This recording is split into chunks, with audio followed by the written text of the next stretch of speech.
Hello students, I am Sonam Sharma, faculty of Sri Nursing College, Sahdol.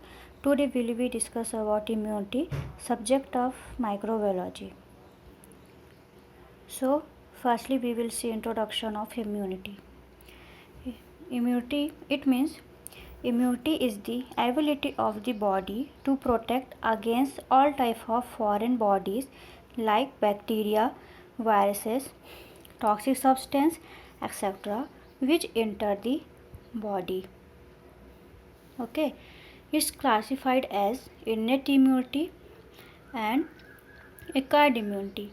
Innate immunity further divided two parts, non-specific and specific immunity. So non-specific and specific immunity further divided three types: species, racial and individual. And acquired immunity further divided two parts, active immunity and passive immunity. ये दोनों immunity भी divide होते हैं natural and artificial immunity में. Next, type of immunity. So type of immunity, इनेट immunity and acquired immunity. तो सबसे पहले हम देखेंगे कि इनेट इम्यूनिटी के अंदर भी कुछ बैरियर्स आते हैं. ऐसे बैरियर जो फिजिकली या फिर फिजिकल के एक्सटर्नल या फिर इंटरनल पार्ट को प्रोटेक्ट करते हैं, जो कि एट बर्थ ही प्रेजेंट होते हैं ह्यूमन्स या एनिमल्स के बॉडी में.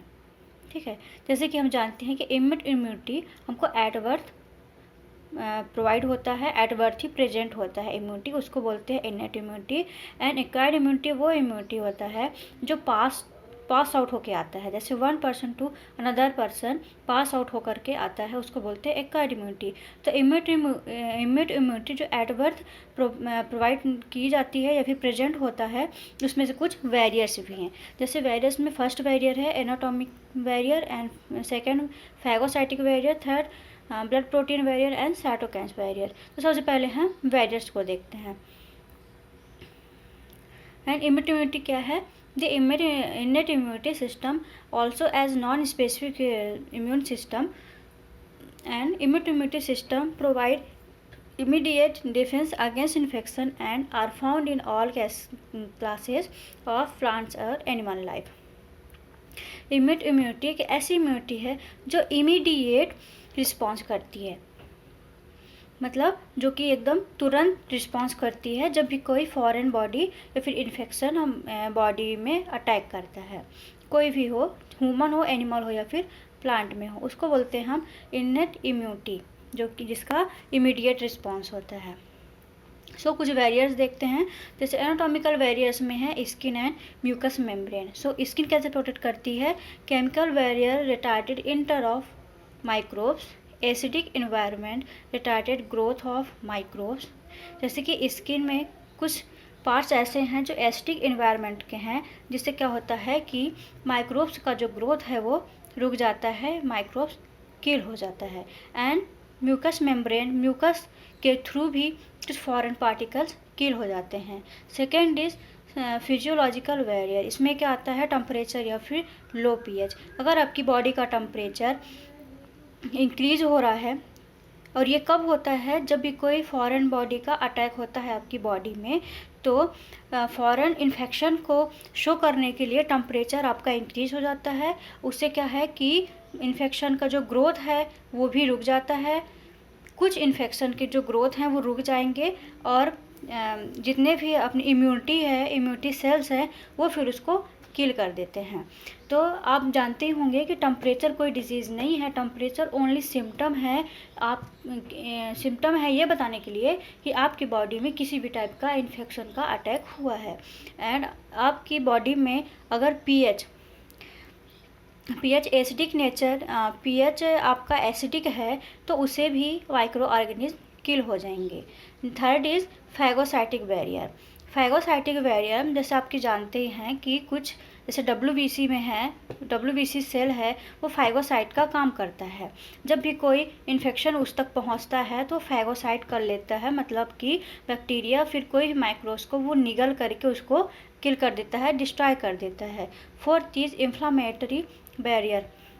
इन्फ्लामेटरी बैरियर क्या है? जब भी आपकी बॉडी में कोई भी कहीं भी कट हो जाएगा या फिर इंटरनल इंजरी हो जाती है, उस टाइम क्या होता है, आप नोटिस किए होंगे कि उस प्लेस में इन्फ्लामेशन हो जाता है ना। तो वो इसलिए होता है ताकि इन्फेक्शन वहाँ तक तो पहुँच गया है ना, क्योंकि वहाँ पे इंजरी है, वहाँ की स्किन डेड हो गई है और वहाँ पे बैक्टीरिया फिर कोई भी माइक्रोब्स का ग्रोथ हो गया है। तो उस ग्रोथ को वहीं तक रखने के लिए वैस्कुलर फ्लूइड या फिर सेरम प्रोटीन एकोमुलेट हो जाते हैं ताकि वो इन्फेक्शन वहाँ से और कहीं ना जाए, और उसको एकोमुलेट करके वहाँ पे प्रोटीन सेरम कलेक्ट हो करके या फिर वैस्कुलर फ्लूइड कलेक्ट हो करके उसको वहाँ से रोकते हैं, और वहाँ पे प्रोसेस चलती है बैक्टीरिया को किल करने की, है ना। सारे WBCR सब वहाँ पे आके इकट्ठे से कलेक्ट हो जाएंगे और फिर वो अपना प्रोसेस स्टार्ट करते हैं कैसे बैक्टीरिया को किल करना है। तो ये था बैरियर। कुछ और भी मेन पॉइंट हैं बैरियर के, जैसे फिजिकल बैरियर और इंटरनल बैरियर में क्या क्या आता है। फिजिकल बैरियर कैसे प्रोटेक्ट करता है इन्फेक्शन से, जैसे स्किन, हेयर एंड सीलिया, ये बहुत ज़्यादा रोल प्ले करते हैं इन्फेक्शन से प्रोटेक्ट करने के लिए। जैसे कि अगर स्किन में आपकी हेल्दी बॉडी है, कहीं भी कोई कट मार गया फिर इंजरी नहीं हुआ तो आपको इन्फेक्शन नहीं होगा, है ना। एंड म्यूकस मेम्ब्रेन, बहुत सारे म्यूकस सब्सटेंस है जो कि बैक्टीरिया को ऑलरेडी किल कर लेते हैं और आगे जाने से उसको रोकते हैं। म्यूकस एंड केमिकल सिक्रीशन, कोई भी म्यूकस एंड केमिकल सिक्रीशन भी बैक्टीरिया को किल कर सकते हैं। या फिर डाइजेस्टिव एंजाइम इन माउथ या फिर स्टमक एसिड, कैसे, जैसे कि आपकी स्किन में जैसे आपकी मान लो कि आपके माउथ में इन्फेक्शन चला गया है, तो माउथ में जो सलाइवा है, सलाइवा में क्या प्रेजेंट होता है, हाइड्रोलाइटिक एंजाइम। तो हाइड्रोलाइटिक एंजाइम के थ्रू वो बैक्टीरिया फिर माइक्रोब्स किल हो जाते हैं। इसके बाद अगर माइक्रोब्स स्टमक तक पहुंच गए हैं फूड के थ्रू, ठीक है, जिसमें सलाइवा से वो डिस्ट्रॉय नहीं हो पाए हैं, तो वहाँ पे जो हाइड्रोक्लोरिक एसिड है उसके थ्रू वो डिस्ट्रॉय हो जाएंगे, है ना। इसके अलावा अगर वो स्मॉल इंटेस्टाइन तक माइक्रोब्स पहुंच गए हैं तो वो कैसे किल होंगे। स्मॉल इंटेस्टाइन में प्रेजेंट होता है एंजाइम, उसका नाम है प्रोटोलाइटिक एंजाइम। अगर प्रोटोलाइटिक एंजाइम वहाँ प्रेजेंट है और वहाँ पे बैक्टीरिया कोई भी माइक्रोब्स चले गए हैं, प्रेजेंट हैं, तो ये उसको किल कर देंगे, ठीक है। इसके अलावा जैसे कि आइज़ ब्लिंकिंग, जैसे कि आप देखेंगे कि जैसे कि आपके सामने कोई भी डस्ट पार्टिकल आता है तो आप तुरंत एकदम से ऑनसेट आई ब्लिंक करते हैं, तो आई ब्लिंक से भी वो एक प्रोटेक्शन ही हुआ। कैसे आप इन्फेक्शन को प्रोटेक्ट कर रहे हो, थ्रू आई ब्लिंकिंग।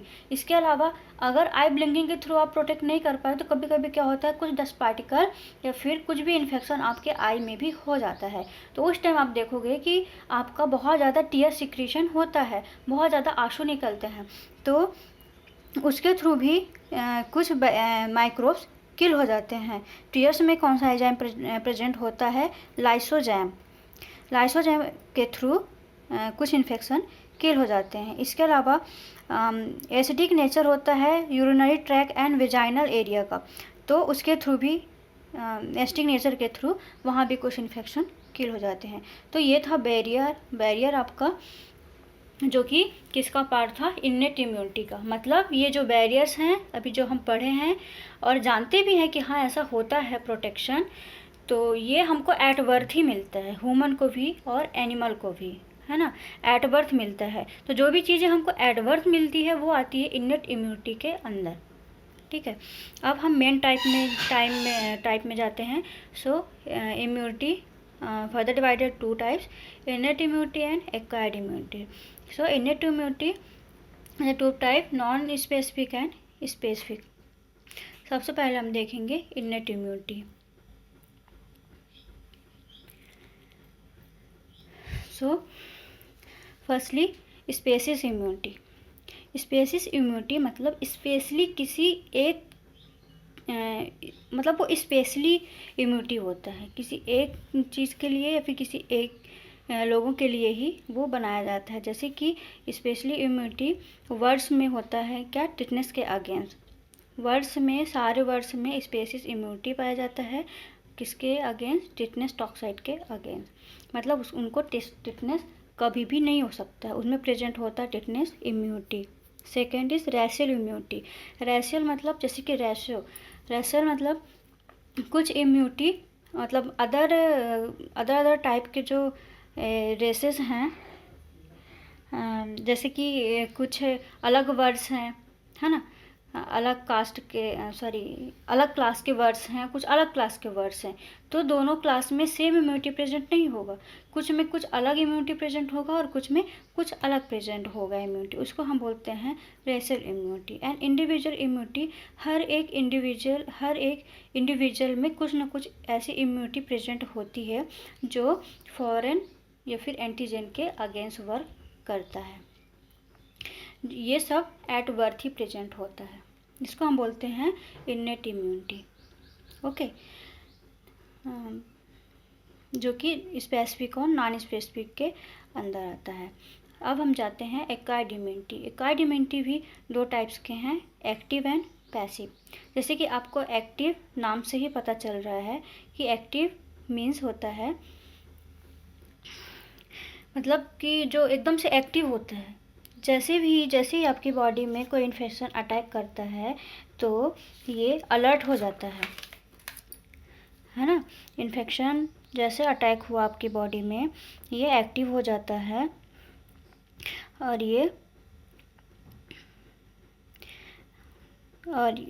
जो इम्यूनिटी है वो टर्न ऑन हो जाता है, ठीक है, और वो जैसे ही इन्फेक्शन हुआ आपको उससे प्रोटेक्ट कर देता है। एंड नेक्स्ट है क्या, आर्टिफिशियल। आर्टिफिशियल में क्या है कि ऐसी कोई वैक्सीन, ऐसी इम्यूनिटी जो स्टोर रहती है बॉडी में। कैसे, जैसे एट बर्थ से लेकर के 9 मंथ या फिर कुछ ईयर्स तक वैक्सीनेशन प्रोवाइड की जाती है बेबी चिल्ड्रंस को, है ना। तो वो एक स्टोर्ड इम्यूनिटी है जो कि किसी भी डिसीज़, कोई अभी आपको कोई प्रॉब्लम डिसीज़ है नहीं, कोई इन्फेक्शन है नहीं, लेकिन उसके अगेंस्ट पहले से वैक्सीनेशन आपको प्रोवाइड किया जाता है, वो स्टोर फॉर्म में आपकी बॉडी में ही प्रेजेंट होता है। तो उससे क्या है कि आपको जिस भी इन्फेक्शन के अगेंस्ट आप वैक्सीन लिए हैं वो इन्फेक्शन आपको नहीं होगा, है ना। मतलब ये प्री वैक्सीनेशन कहलाता है, ठीक है। नेक्स्ट है कि आपका passive immunity. Passive immunity natural में क्या है कि ये पास आउट इम्यूनिटी है। जो पैसिव इम्यूनिटी है पास आउट इम्यूनिटी है, जो आपको किसी के थ्रू मिलता है। तो नेचुरल में कैसे किसी के थ्रू मिलता है आपको, जैसे कि अगर फीटस है तो फीटस को इम्यूनिटी कैसे प्रोवाइड होगा, प्लेसेंटा, मदर प्लेसेंटा के थ्रू। एंड अगर वो बेबी है तो बेबी को इम्यूनिटी कैसे प्रोवाइड करेंगे, through the mother breast milk, क्योंकि बेबी एंड फीटल में इम्यूनिटी प्रेजेंट उस टाइम तक नहीं होता है, तो मदर ब्रेस्ट मिल्क के थ्रू इम्यूनिटी प्रोवाइड की जाती है, ठीक है। Next artificial. पैसिव में आर्टिफिशियल इम्यूनिटी है तो ये भी वैक्सीनेशन, पर ये इमीडिएट रिस्पॉन्स के लिए होता है। जब भी आपको वैक्सीनेशन की ज़रूरत होती है या फिर कोई इन्फेक्शन का आपकी बॉडी में अटैक हो गया है तो दैट टाइम आपको वैक्सीनेशन की ज़रूरत होती है। ऐसी इंजेक्शन या ऐसी वैक्सीनेशन को हम बोलते हैं आर्टिफिशियल पैसिव इम्यूनिटी। मतलब ये एक इंजेक्शन के फॉर्म में होता है और इसको स्टोर नहीं किया जा सकता है, इसको इमीडिएट ऑनसेट रिस्पांस के लिए दिया जाता है। जैसे कि टिटनेस टॉक्साइड या फिर रेबीज़ वैक्सीन। जब भी आपको डॉग बाइट करता है उस टाइम आपको रेबीज़ वैक्सीन इंजेक्शन दिया जाता है, या फिर कहीं भी आपको कट हो गया या फिर कोई सीजर हुआ है, ऐसे टाइम पे आपको टिटनेस टॉक्साइड इंजेक्शन प्रोवाइड किया जाता है फॉर अ टिटनेस को प्रिवेंट करने के लिए, टिटनेस इन्फेक्शन को प्रिवेंट करने के लिए। तो ये था अपना टाइप।